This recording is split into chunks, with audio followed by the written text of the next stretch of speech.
Capítulo 61. Y llegó a suceder en ese tiempo que Faraón, rey de Mizrayim, mandó a toda su gente que le hiciesen a él un palacio fuerte en Mizrayim. Y él también mandó a los hijos de Jacob que asistieran a los Mizrayim en la construcción. Y los Mizrayim hicieron un palacio hermoso y elegante para una vivienda real, y él habitó ahí dentro, y él renovó su gobierno, y él reinaba seguramente. Y Zebulún, el hijo de Jacob, murió en aquel año. Ese es el año 72 del descenso de la gente de Israel a Mizrayim, y Zebulún murió a 114 años de edad, y fue puesto en un ataúd y entregado en las manos de sus hijos. Y en el año 75 murió su hermano Shimón. Él tenía 120 años a su muerte, y él fue también puesto en un ataúd y entregado en las manos de sus hijos. Y Sefo, el hijo de Elifaz, el hijo de Esaú, capitán del ejército para Angeas, rey de Dinaba, estaba todavía diariamente seduciéndole a Angeas que se preparara para batalla, para pelear con los hijos de Jacob en Mizrayim. Y Angeas estaba indispuesto a hacer esto, porque sus siervos le habían contado a él todo el poder de los hijos de Jacob, lo que ellos le habían hecho a ellos en su batalla con los hijos de Esaú. Pero Sefo estaba en aquellos días diariamente seduciéndole a Angeas que pelease con los hijos de Jacob durante aquellos días. Y luego de cierto tiempo Angeas hizo caso a las palabras de Sefo y consintió con él para ir a pelear con los hijos de Jacob en Mizrayim. Y Angeas puso toda su gente en orden, una gente numerosa como la arena que está sobre la costa del mar, y él formó su decisión para ir a Mizrayim a batalla. Y él tomó su decisión para ir a Mizrayim a batallar. Y entre los siervos de Angeas estaba un joven de 15 años de edad, Bilam, el hijo de Bour. Este bicho, como sabemos, ¿verdad? Por lo que vemos en la escritura, Bilam sería la principal representación de la escritura del falso profeta, la segunda bestia de Apocalipsis 13, la bestia que sale de la tierra. El falso profeta es representado por Bilam. Se dice que Bilam tenía la misma capacidad profética que Moshe, e incluso dicen los judíos que un poquitito más, pero era gentil y era impío, lo cual lo hacía mucho menos que Moshe. Pero Moshe sí necesitaba estar puro, apartado, porque no sabía cuando Yahweh le iba a hablar. Entonces en el judaísmo dicen que Bilam tenía una capacidad mayor porque él podía reconocer cuando Yahweh le iba a hablar, Moshe no. Entonces dice, y entre los siervos de Angeas estaba un joven de 15 años de edad, Bilam, el hijo de Bour, era su nombre. Aquí ponen el nieto de Labán. Entonces imagínense, ¿verdad? Era nieto de Labán, que era bastante idólatra, injusto, impío y demás.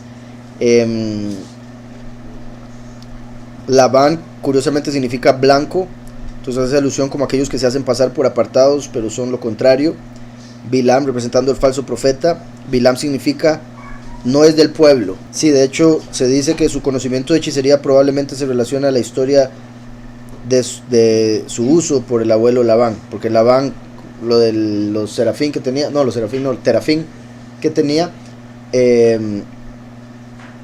indica que hacía brujería, un tipo de brujería, y vemos que Bilam después también. De hecho Bilam hay quienes dicen que con la hechicería él podía volar y todo. Entonces dice, Bilam, el hijo de Bour, era su nombre, y el joven era muy sabio y comprendía el arte de hechicería. Entonces a los 15 años ya tenía mucha sabiduría y sabía mucho de hechicería. Y Angeas dijo a Bilam, conjura por nosotros, yo te ruego, con la hechicería, para que nosotros podamos saber quién prevalecerá en esta batalla a la cual nosotros estamos ahora procediendo. Y Bilam ordenó que ellos le trajesen a él cera, y él hizo de eso la semejanza de carros y caballería, representando el ejército de Angeas y el ejército de Mizrayim, y él les puso en las aguas sagazmente preparadas que él tenía para ese propósito. Y él tomó en su mano las ramas de árboles de mirto, y él ejercitó su sagacidad, y él les unió sobre el agua, y apareció a él en el agua que las imágenes que representaban los ejércitos de Angeas caían ante las imágenes que representaban los de Mizrayim y los hijos de Jacob. Vemos aquí algo, ¿verdad? Claramente está diciendo que hizo algo de brujería para que se revelaran las aguas, cuál iba a ser el resultado. Pero vean cómo hace, utilizando cera, las formas de los ejércitos. Entonces es similar, o sea, y mi punto es, ¿recuerdan cuando Yahweh manda a Moshe y Moshe tira la vara y se convierte en una serpiente, y después llegan los egipcios y dicen, de ahí ve que es la vara, tome, y se convierten en serpientes también, ¿verdad? Las de ellos. Exacto. La serpiente no lo picó, ¿verdad? No me pica, dice. Entonces la tiraron y también se hacían serpientes. Entonces llegaron a pensar algunos, muchos o todos los egipcios, que Moshe estaba haciendo magia, puesto que ellos podían copiar o hacer algo similar con la hechicería. Hay razones del por qué fue así y del ángel que estaba a cargo en ese momento y la razón por la que los egipcios pudieron hacer cosas similares, pero en el sentido espiritual es similar a lo que vemos aquí, puesto que Nostradamus, que utilizaba como un tazón de agua y se quedaba viéndolo por horas y horas, bueno, no sé cuántas horas, pero a través de cosas que hacía ya empezaba a ver las imágenes en el agua de lo que iba a pasar según lo que hacen algunos hechiceros. Entonces algo muy parecido, pero con las formas. A lo que iba es que vean cómo Yahweh en muchas veces de la escritura, él le dice a los profetas, por ejemplo a Ezequiel, hágame una maqueta de Jerusalén a los ojos de todos y después destrúyala, porque esta es la palabra de Yahweh, voy a destruir. Entonces, profetizando lo que iba a pasar, hacía que el profeta hiciera algo similar aquí, hiciera formas, como en el aspecto profético. Ezequiel, como acabo de decir, era como para que el pueblo se pueda dar cuenta de lo que va a pasar, para ver si lo entienden, como siempre digo, ¿verdad? Si no lo entienden, se lo dibujo.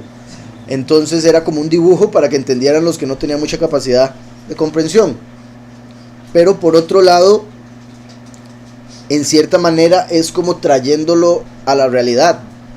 Al hacer los muñequitos y utilizar la imaginación y la emoción al destruirlos, por ejemplo, es como una manera de manifestar lo que Yahweh está diciendo y que se vuelva real, siendo eso que parecería muñequitos como, repito, un instrumento para llevar la emoción, la imaginación y otros factores que Yahweh nos dio a la realidad. Por ejemplo, la fe, ¿verdad? Como he dicho, el que cree algo lo va a crear.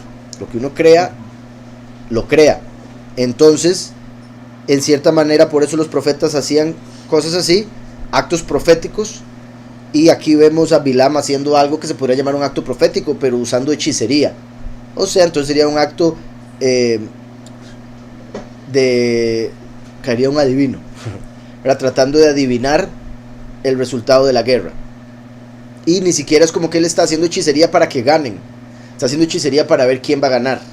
¿Sí me explico? Al que voy es que con algo físico la gente puede concentrar sus emociones, sus pensamientos, su odio, en el caso del vudú, en el muñeco que tiene la foto de tal persona, y así llegan a afectar a la persona. Entonces es algo similar. Recuerden que lo que nosotros pensemos acerca de las personas es clave. Aquel que odia a otra persona es como si la hubiera matado, dice Mashiach.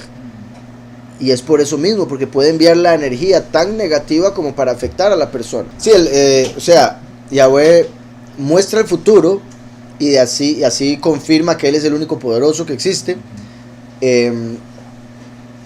Mientras que los adivinos, lo cual Yahweh prohíbe, logran ver posibilidades o ver un futuro pero oscuro. Entonces a veces fallan en un montón de cosas, porque son demonios. Como he dicho, digamos, un hombre puede ver hasta cierto punto con los ojos que Yahweh le dio y la capacidad física en el cuerpo que tiene, mientras que un demonio, un ángel, puede ver mucho más allá, porque está en otra realidad, en otra dimensión.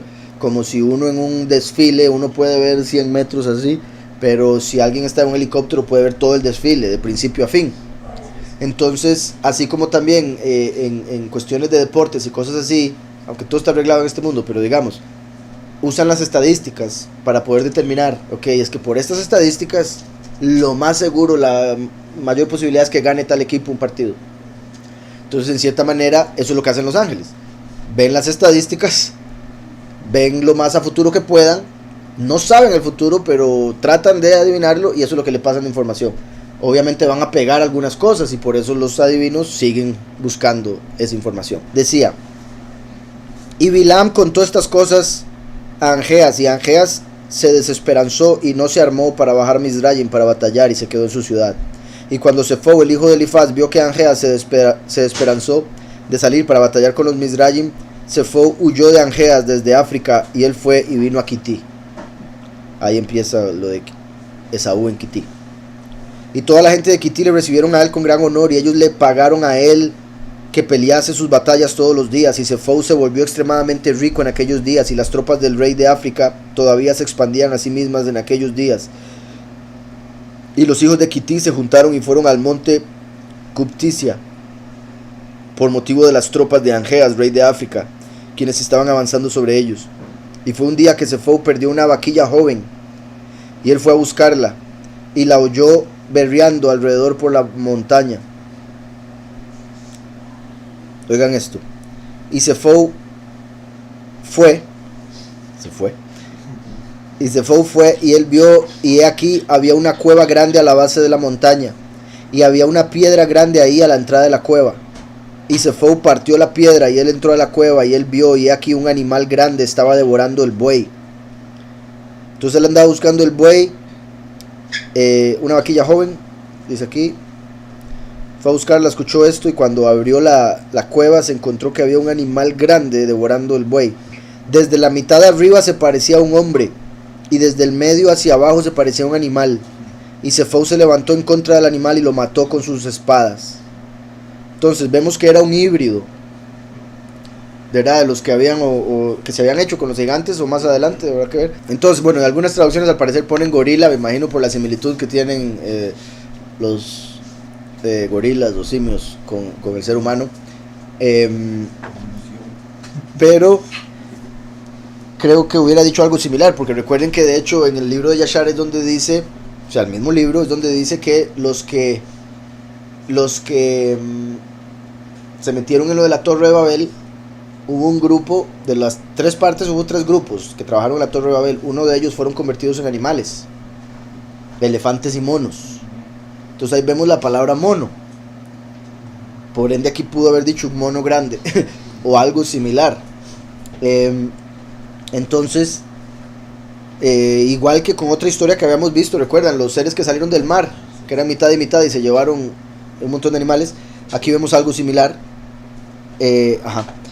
Vemos algo similar, un híbrido. Ahora, si fuera un gorila, creo que no sería tan importante como para mencionarlo aquí. Bueno, sería una historia, me peleé con un gorila, ¿verdad? Obviamente, pero el hecho de que se está mencionando aquí es porque era algo completamente diferente a los animales creados. De hecho, el que diga aquí, para arriba se parecía un hombre y por abajo se parecía un animal, también es curioso cómo la escritura dice una y otra vez, un gran animal, era un animal. Ahora, tenía aspecto de hombre, pero seguía siendo animal. Mi punto es que por más que haya un híbrido, por más que ese híbrido tenga una parte completamente humana, no es humano si está mezclado su ADN con animal. Nunca va a ser humano. ¿Sí me explico? Porque el ser humano es imagen y semejanza. Con solo que esa imagen o semejanza cambie, ya no es humano. Y por eso la marca de la bestia que se va a poner la gente los va a convertir en bestias, en animales. No solo porque ya lo eran en la mente, pero los que se ponen la marca, ¿verdad? Pero al ponérsela su ADN va a cambiar y por ende ya no van a ser humanos tampoco. Sí, hay varios detalles ahí como que no van con esa interpretación de gorila.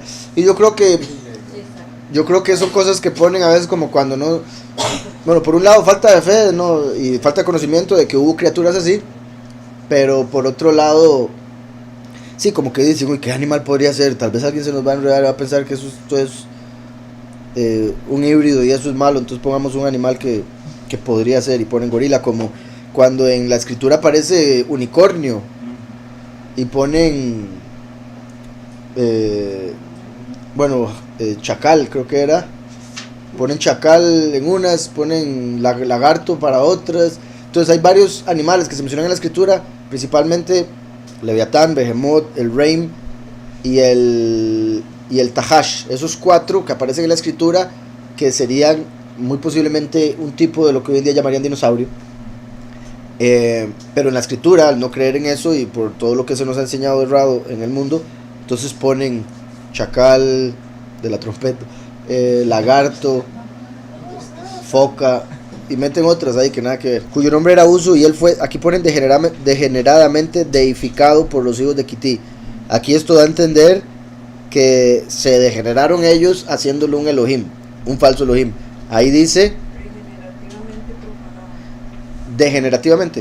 regenerativamente profanado. Sí, eso suena como si hubieran hecho algo de ADN, hay algún cambio de ADN. Porque aquí en Kissimmee, aquí estaba Él había llegado a Kití y se encuentra esa criatura. Está interesante eso. Sí, entonces la otra traducción fue regeneradamente. Obviamente eso indicaría, puede ser algo como de ADN para regenerar algo en él, profanado, que eso indicaría que hubo un cambio en él para regenerar, que habría profanado su cuerpo, su genética o su ADN, puesto que recuerden que el cuerpo es el templo, como cuando entraban al templo y sacrificaron un cerdo para Zeus, ahí profanaron el templo. Entonces entrar al ADN y hacer un cambio sería profanar el cuerpo. Entonces, interesante ese punto, hermana, porque puede ser que la escritura nos esté guiando a eso, como que esa profanación regenerativa que se le hizo a Uzu, quien estaba en Kití, llegó a crear algo que fue lo que se encontró Sefou cuando llegó a Kití y abrió la cueva y había una criatura híbrida. Como, bueno, más bien lo que daría a entender es que en ese tiempo estaban haciendo modificaciones genéticas, puesto que vemos que profanaron, al parecer genéticamente o regenerativamente, a Uzu, lo cual no habría funcionado, puesto que muere. Habría que ver si fue que salió algo de él mismo después de lo que hicieron, o así como se lo hicieron a él, lo hicieron a otros, y eso fue lo que creó este híbrido con el que se encuentra Sefou. Entonces, al parecer, esto indica que en Kití estaban haciendo mezclas genéticas, y quizá el primero, o el que nos menciona la escritura al menos, fue Uzu. Sí, está interesante ese punto. Lo profanaron regenerativamente ahí mismo en Kití, y ahora este hombre se encuentra en Kití con un híbrido, y que es el segundo tipo de animal así que vemos en Yashar, o criatura. Él entró a la cueva y él vio, y aquí un animal grande estaba devorando el buey desde la mitad arriba, y es que tras de eso dice grande, ¿verdad? No era cualquier. Desde la mitad arriba se parecía a un hombre, y desde el medio hacia abajo se parecía a un animal. Lástima que no dice cuál animal, ¿verdad? Pero entonces ahí tenemos la idea de un centauro, minotauro, y etcétera. Y Sefou se levantó en contra del animal y lo mató con sus espadas. Y los habitantes de Kití oyeron esto, y ellos se regocijaron mucho, y decían: ¿qué haremos a este hombre que ha matado este animal que devoraba nuestro ganado? Entonces, vea cómo se regocijan mucho, quiere decir que ya sabían que andaba por ahí el chupacabras. Ya todos sabían que había una criatura que se estaba devorando el ganado de ellos. Llega Sefou y lo mata, entonces todos se alegran y dicen: ¿ahora qué hacemos con este hombre? Mi punto es que ya esa criatura era conocida, y ellos todos se reunieron a dedicar un día en el año a él, y ellos le llamaron al nombre de ese día Sefou, por su nombre, y ellos le traían a él ofrendas de bebida año tras año en aquel día, y ellos le traían a él regalos. Entonces imagínense lo que era esa criatura para ellos, el miedo que le tenían, ¿verdad? El pánico que estaba provocando ahí, que cuando alguien lo mata, vuelven a ese alguien casi que un Elohim, puesto que le hacen un día feriado, lo celebran y le traen regalos y todo lo demás. En ese tiempo, Iania, la hija de Uzu, la mujer del rey Angeas, se enfermó, y su enfermedad fue sentida pesadamente por Angeas. Ahora, también, que me acaba de llegar también, el pensamiento de que con eso de Uzu, que fue regenerativamente profanado, es interesante, o sea, me sigo inclinando aún más todavía por esa interpretación de que eso indicaría que estaban haciendo cambio genético o algo estaban haciendo mal, ya sea los de Kití, bueno sí, porque dijo que eran los del pueblo, ¿verdad? Los que lo profanaron, puesto que si solo hubiera sido, o no, si hubiera sido como decía esta traducción, que lo deificaron, que lo hicieron un Elohim, como que hubiera mencionado algo más al respecto. Nada más no, lo hicieron un Elohim y continúe con la historia. ¿Para qué mencionó eso? O sea, todo se menciona por algo, y parece quizás ser esta la razón por la que se mencionó eso en el capítulo anterior acerca de Uzu.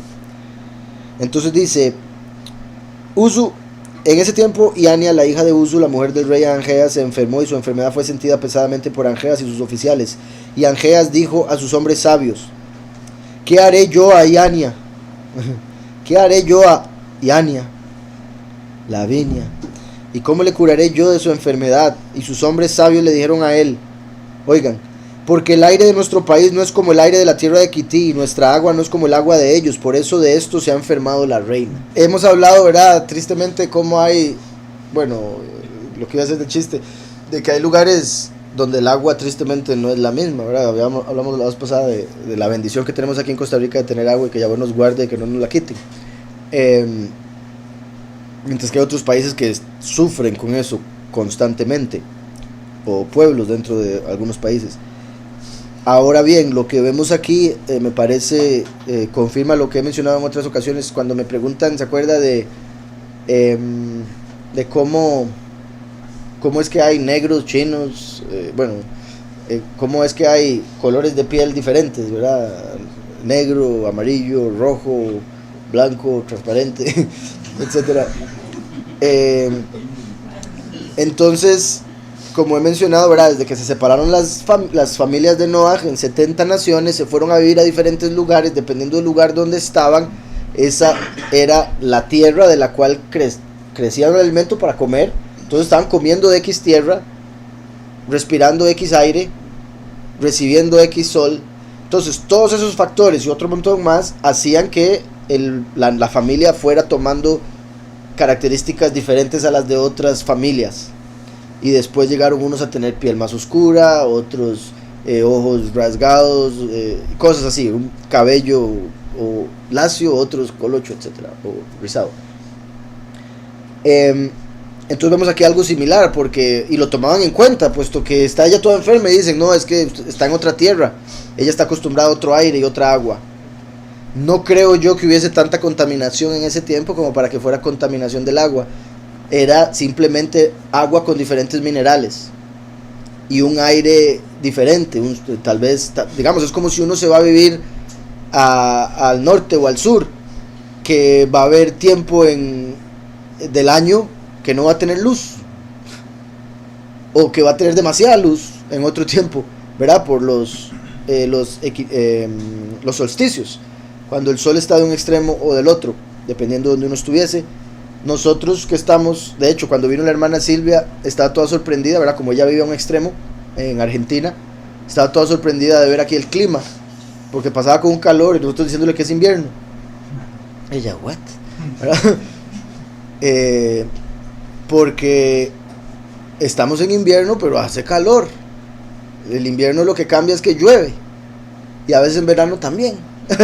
Entonces, es porque estamos tan cerca del Ecuador, o sea, tan cerca del centro de la Tierra, que el sol se va para un lado, se va para el otro, y nosotros siempre recibimos casi que la misma cantidad. Es muy leve la diferencia, pero cuando uno está al norte o al sur, la diferencia va a ser inmensa. Cuando el sol está por aquí, va a ser un frío sorprendente. Entonces, ese era el invierno que ella conocía, y por ende, imagínense lo que es vivir toda una vida así. Y en el pasado no había la posibilidad de hoy en día que uno, bendito Yahweh, puede ir a otro país una semana, 2 semanas y devolverse. Ahí era, usted se va a otro país, dura meses llegando, y después quién sabe si vuelva, y quién sabe si llegó. Entonces, hoy tenemos la capacidad de ver eso, de ver que vamos a otro país y las horas cambian. Bueno, pero ¿cómo es eso? Ahora tengo que ajustar el reloj, que también fue algo que la hermana ahí se le hizo un enredo con las horas. Entonces, dice, porque a través del cambio del aire y agua, ella se enfermó. Por ejemplo, de hecho, ¿verdad? Si uno va a tierras muy altas, se siente un cambio. Hay gente que lo siente bastante. El cambio en el aire, o la calidad del aire, o la cantidad de oxígeno en el aire. Entonces, como es, digamos, los de deportes, que a veces van a jugar otra cancha y no es lo mismo, solo, ¿verdad? Jugar en el mismo país, pero otra cancha ya están que no aguanta. Dice, porque a través del cambio del aire y agua ella se enfermó, y también porque en su país ella bebía solamente el agua que venía de Purma. Entonces era fina, Yania, solo bebía agua de Purma. Dice, el agua que venía de Purma, que los ancestros de ella habían traído arriba con puentes. Y Angeas mandó a sus siervos, y ellos le trajeron a él de las aguas de Purma, que pertenecía a Kití, en vasijas, y ellos pesaron, oigan, vean esto que es sorprendente, y ellos pesaron esas aguas con todas las aguas de la tierra de África, y ellos encontraron que esas aguas eran más livianas que las aguas de África. Entonces imagina, pesar 1 litro y otro litro, y que pese más uno de los 2 litros. Entonces, de la cantidad de minerales que traía. Y Angeas vio esto, y él mandó a todos sus oficiales que reuniesen a los labradores de piedra por miles y 10,000, y ellos labraron piedras sin número, y los constructores vinieron, y ellos construyeron un puente tremendamente fuerte. Ellos condujeron el manantial de agua desde la tierra de Kití hasta África. Tierra de Kití hasta África, y esas aguas eran para Iania, la reina, y para todos sus asuntos, para beber, para cocinar, lavar y bañarse con ella, y también para regar toda la semilla de la cual se podía obtener comida y toda fruta del suelo. ¿Verdad? Ya eso pues sí tiene sentido, puesto que si uno se da cuenta que el agua es tan buena, pues uno la empieza a usar para todo, ¿verdad? Para sembrar y demás. Pero qué interesante, digamos, porque también me imagino África siendo bendecida por esta agua que estaban trayendo, y todo el pueblo, pero todo empezó porque se enfermó la reina, y porque la reina necesitaba un poquito de agua. Además de que también, ¿verdad?, se podría ver como Yahweh permitiendo o haciendo que se enfermara para poder ayudar a toda la nación a través del agua que traería el rey por ella. Y el rey mandó que ellos trajesen de la tierra de Kití en barcos grandes, y ellos también trajeron piedras para construir con ellas, y los constructores edificaron palacios para Iania, la reina, y la reina se curó de su enfermedad. Entonces, con el agua fue suficiente. Y de hecho, eso también es algo que muestra, o debería hacernos pensar hoy en día. Porque hoy en día, si hay contaminación, tiene para arriba, para abajo y los lados.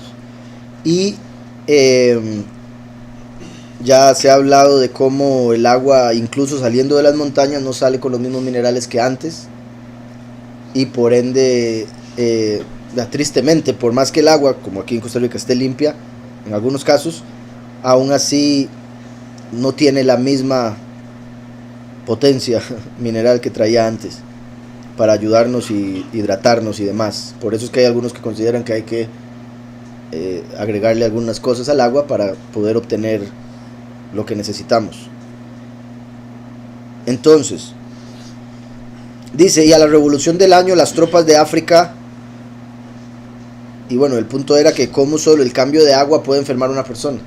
Ese es mi punto. Entonces hay mucha gente que está enferma por no tomar agua, o por estar bebiendo un agua que no debe tomar, puesto que también muchos países han contaminado el agua al propio con flúor. No sé si con esto también. Dice, y a la revolución del año las tropas de África continuaban viniendo a la tierra de Kití para saquear como de costumbre, y Sefo, hijo de Elifaz, oyó su reporte, y él dio órdenes acerca de ellos, y él peleó con ellos, y ellos huyeron de ante él, y él liberó a la tierra de Kití de ellos. Y los hijos de Kití vieron el valor de Sefo, y los hijos de Kití resolvieron, y ellos hicieron a Sefo rey sobre ellos. Entonces vemos aquí como ya un edomita se vuelve rey de Kití. Y de ahí lo que les estaba diciendo, que eventualmente por eso es que Kití está conectado con Roma y Roma con Esaú. Y él se volvió rey sobre ellos, y mientras él reinaba, ellos fueron a sujetar a los hijos de Tubal y todas las islas que rodeaban, y su rey Sefo iba a la cabeza de ellos, y ellos hicieron guerra con Tubal y las islas, y ellos le sujetaron. Y cuando ellos regresaron de la batalla, ellos renovaron su gobierno para él, y ellos construyeron para él un palacio muy grande para su vivienda real y asiento, y ellos hicieron un trono grande para él. Y Sefo reinó sobre el país entero de Kití y sobre la tierra de Italia 50 años. Entonces ahí vemos Kití, Italia, parte de Roma, ¿verdad? Y Iania, Lavinia, era hermosa como ninguna mujer que había en el mundo en ese momento. Similar a lo que se menciona acerca de Eva, acerca de Sara y algunas otras mujeres hermosas de la escritura. Y eso indica, ¿verdad?, o se puede conectar con el hecho de la congregación escogida.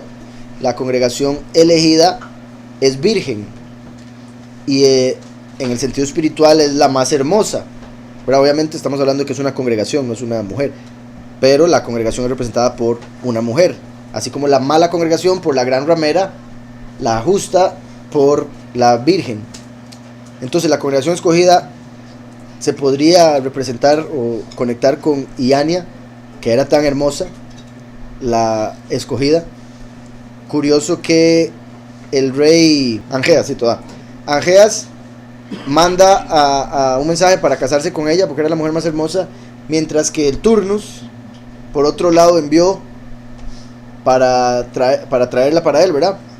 Que eso y ahora que lo pienso, o sea, es que me gustaría ver el nombre Turnus, porque tengo una idea de lo que puede significar, pero tal vez no signifique. Dice que Turnus significa matado por Aeneas. O sea, obviamente, eso indicaría, de eso, si es eso lo que significa, aunque no veo el nombre de Aeneas en Turnus, si eso fuese lo que significa, sería el nombre que le pusieron en la lengua de ellos por haber sido asesinado por él, como para recordar el asunto.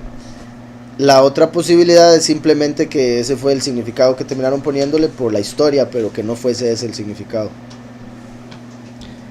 Porque, ¿verdad? Turnus me parece, y es que sí, dice que es latín, entonces por eso puede ser sonido similar a lo que nosotros entendemos como el tornar, ¿verdad? Como el darse vuelta, devolverse, igual a Yashub. Turnus o turno, ¿verdad? Como cuando cambia el turno de uno por otro.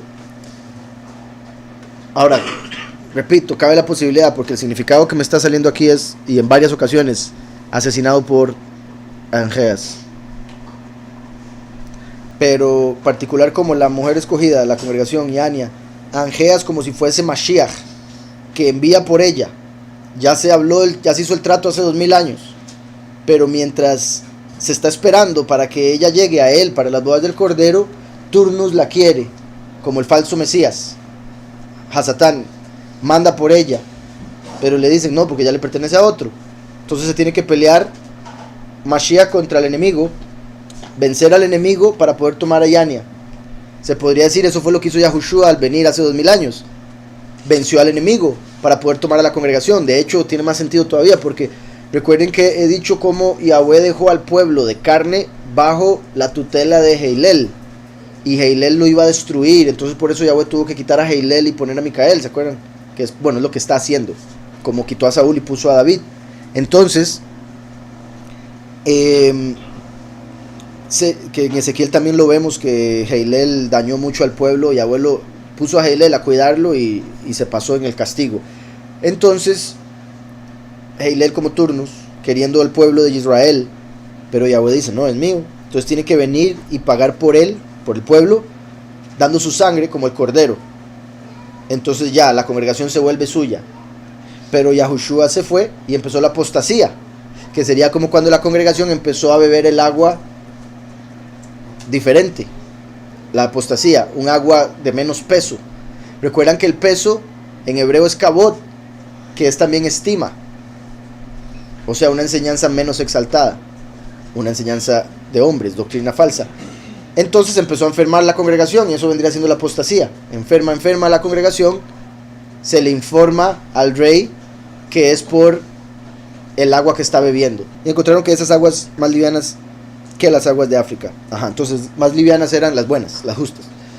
En ese caso, bueno, sí, en ese caso se podría interpretar más bien que la otra que estaba pesada era porque tenía algo extra, ¿verdad? Que no debía estar ahí. Que en ese caso sería como la doctrina falsa, que le metieron mandamientos de hombres.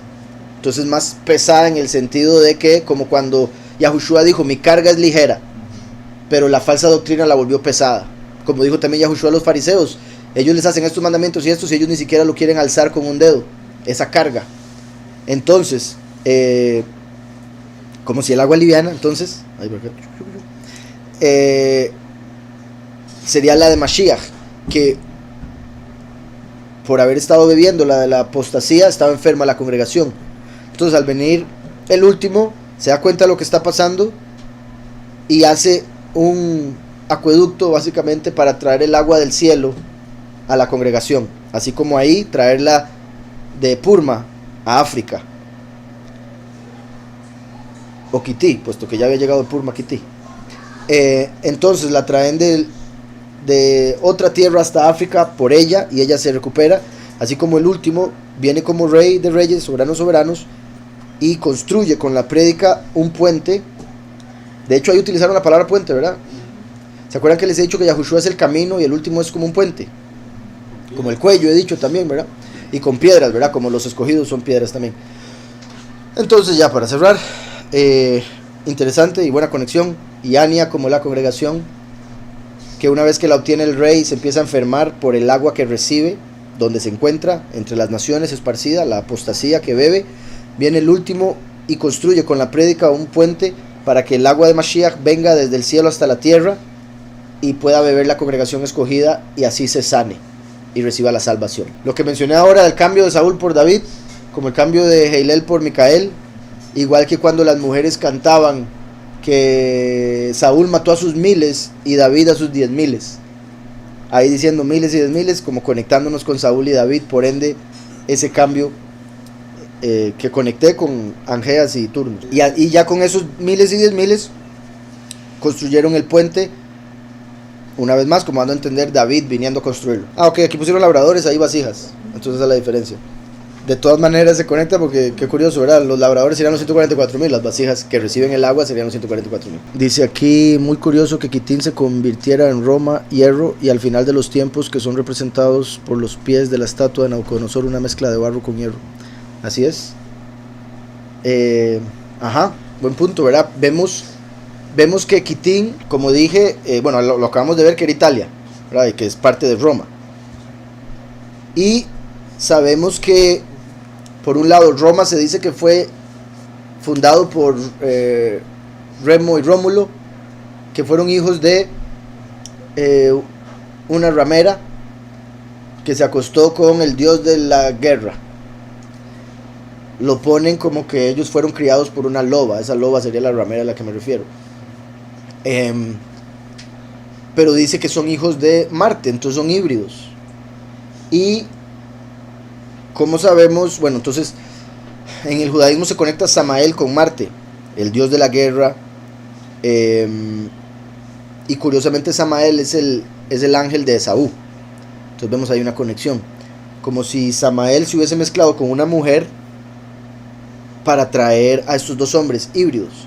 Y curioso que vemos que Roma es representado por el hierro en Daniel, y vemos que ahí fue en Quitín donde profanaron regenerativamente a Uzu, y después había un híbrido que tuvo que matar Sefou. Entonces vea cómo habían híbridos o estaban mezclando genética en Quitín. Y vemos que Daniel nos dice que el último imperio sería los pies de hierro mezclado con barro. O sea que el último imperio habría una mezcla que sería provocada por Roma, puesto que las piernas son de hierro, representa el imperio romano. No sé si lo mencionó, ese Uzu es posible que se conecte con Azazel como el falso Mesías que recibiría un cuerpo modificado. No lo mencioné, y sí, buen punto. Vean cómo Uzu se puede ver una relación fonética, al menos, habría que verlo en hebreo, pero no lo dudo, con el nombre Azazel. Uzu se podría ver como su fuerza. Azazel o Azael, que es como empezó el nombre, sería la fuerza del poderoso. Entonces vemos una conexión entre Uzu y Azazel, y es Azazel al que se le va a hacer el cuerpo, la imagen de la bestia, para que entre y se convierta en el falso Mesías. Qué curioso que aparezca Uzu y diga en una traducción que lo hicieron un Elohim, como van a hacer de Azazel, y en otra traducción regenerativamente profanado, como el cuerpo que van a hacer para él.